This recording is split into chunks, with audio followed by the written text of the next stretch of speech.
Hello అందరికీ, welcome to Madhu graceful bytes. ఈరోజు మన ఛానల్లో మీకోసం ఒక మంచి స్పెషల్ రెసిపీతో వచ్చానండి. అదే ఇక్కడ ఈరోజు నేను గోధుమ పిండితో వెన్నెలాగా నోట్లో కరిగిపోయేలాగా కోవా బొబ్బట్లు చూపిస్తున్నాను. ఇక్కడ నేను చూపించేది కంప్లీట్గా నేతి బొబ్బట్లండి. ఇది ఎంత బాగుంటుందంటే ఒక్కసారి మనం అలా నోట్లో పెట్టుకుంటే అలా నోట్లో కరిగిపోతుంది, అంత టేస్టీగా ఉంటుంది. బొబ్బట్లు అనగానే చాలా పెద్ద ప్రాసెస్ అని అనుకుంటారు కదండి. అస్సలు కాదు. ఈ వీడియో చూస్తే మీకే అర్థమవుతుంది అది ఎంత సింపుల్గా చేసుకోవచ్చు. ఇది ఎలా ప్రిపేర్ చేయాలో నేను చాలా సింపుల్ వేలో చూపిస్తున్నాను, స్టెప్ బై స్టెప్. ఈ వీడియో కంప్లీట్గా చూసి మీరు మీ ఇంట్లో ఇలాంటి రుచికరమైన బొబ్బట్లు తప్పకుండా ట్రై చేసుకోండి. దీనికి కావాల్సిన పదార్థాలు కూడా నేను పక్కా మెజర్మెంట్స్ తోటి చూపిస్తున్నాను. ఇది వీడియో కంప్లీట్గా చూసి మీరు కూడా తప్పకుండా ట్రై చేయండి. ముందుగా ఇక్కడ నేను 1 కప్పు వరకు గోధుమ పిండిని తీసుకున్నాను. దాంట్లోకి మనము చిటికెడు ఉప్పు వేసుకోవాలి. తర్వాత దీంట్లోకి 1/2 కప్పు వరకు వాటర్ని వేసుకొని మనం ఈ పిండిని బాగా మిక్స్ చేసుకోవాలి. ఇక్కడ మనము పిండి మిక్స్ చేసుకునేది చాలా జాగ్రత్తగా చేసుకోవాలండి. ఎందుకంటే దీంట్లోనే మనకి అంతా కూడా ఉంటుంది. ఇది మనం ఎలా అయితే పిండి చేసుకుంటామో దాని మీదే బొబ్బట్లు అనేది మనకి ప్రాపర్గా వస్తుంది. వాటర్ అనేది ఒకేసారి పోసుకోకూడదు. మనము కొద్దిగా వాటర్ని తీసుకుంటూ ఇలా పిండి అనేది మిక్స్ చేసుకోవాలి. మనం ఇలా మిక్స్ చేసుకొని మనము 1 టీ స్పూన్ వరకు ఆయిల్ని వేసుకోవాలి. ఆయిల్ని వేసుకొని మనం దీన్ని బాగా మిక్స్ చేసుకోవాలి. ఇలా ఆయిల్ వేయటం వల్ల మనకి బొబ్బట్లు అనేది చాలా సాఫ్ట్గా వస్తుంది. మనం ఇక్కడ చేసేది గోధుమ పిండితో కాబట్టి మనం పిండి అనేది చాలా జాగ్రత్తగా చేసుకోవాలి. ఇలా మిక్స్ చేసుకున్న తర్వాత ఈ పిండిలోకి మనము మీది నుంచి కూడా 1 టీ స్పూన్ వరకు ఆయిల్ని రబ్ చేసుకోవాలి. ఇలా ఆయిల్ వేసుకొని అంతా స్ప్రెడ్ చేసుకొని ఒక 10 నిమిషాల వరకు పక్కకు పెట్టేసుకోవాలి. 10 నిమిషాలైన తర్వాత పిండి అనేది చాలా సాఫ్ట్గా అయిపోతుంది. ఇక్కడ నేను కోవా కోసము 1.5 కప్పు దాకా మిల్క్ పౌడర్ని తీసుకుంటున్నాను. ఇప్పుడు మనము స్టవ్ ఆన్ చేసుకొని ప్యాన్ పెట్టుకొని 1/2 కప్ వరకు వాటర్ని వేసుకోవాలి.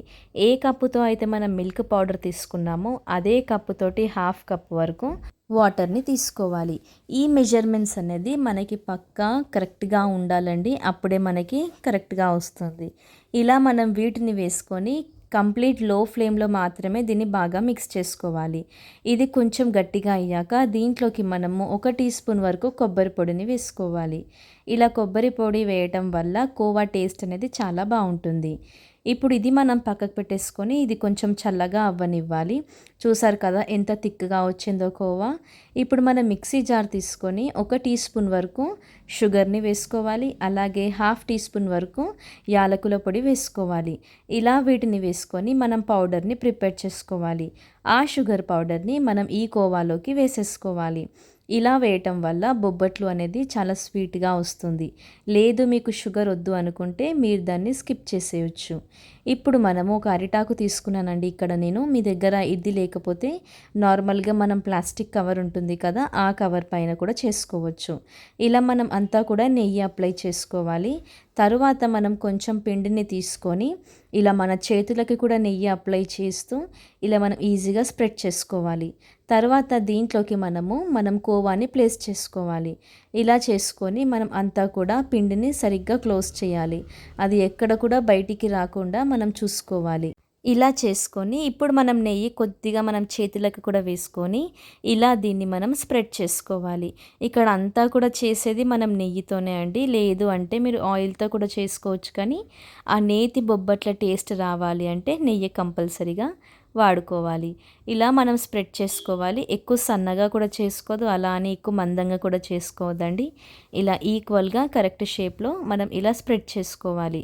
ఇలా మీకు చేసుకోవడం ఇబ్బందిగా ఉంటే మనం చపాతీ చేసే కర్రతో అయినా మీరు చేసుకోవచ్చు. ఇలా చేసుకున్న తర్వాత మనము ప్యాన్ తీసుకొని దానికి కూడా నెయ్యి అప్లై చేసుకోవాలి. ఇలా నెయ్యి అప్లై చేసుకున్న తర్వాత మనము మీడియం ఫ్లేమ్ పెట్టుకోవాలి, ఎక్కువ హై ఫ్లేమ్ పెట్టకూడదు. ఇలా పెట్టుకున్న తర్వాత మనం ప్రిపేర్ చేసిన బొబ్బట్లని ఈ పెనం మీదకి వేసేసుకోవాలి. ఇలా వేసుకొని మనము ఒక 2 నిమిషాల పాటు మంచిగా దీన్ని కాల్చుకోవాలి. ఇక్కడ చూస్తున్నారు కదా ఎంత చక్కగా ఫ్రై అవుతుందో. ఇప్పుడు మనము ఒక సైడ్ వేగాక ఇంకో సైడ్ కూడా ఫ్లిప్ చేసుకోవాలి. చూసారు కదా ఎంత మంచి కలర్ వచ్చిందో. దీంట్లోకి మనము ఇప్పుడు ఇంకో సైడ్ కూడా మనకు ఫ్రై అవుతుంది కదా. ఇప్పుడు మనము ఇంకోటి కూడా ప్రిపేర్ చేసుకోవాలి. ఇలా అంతా కూడా స్ప్రెడ్ చేసుకోవాలి. ఈ విధంగా చూస్తున్నారు కదా, ఇక్కడ నేను ఎలా చేస్తున్నానో.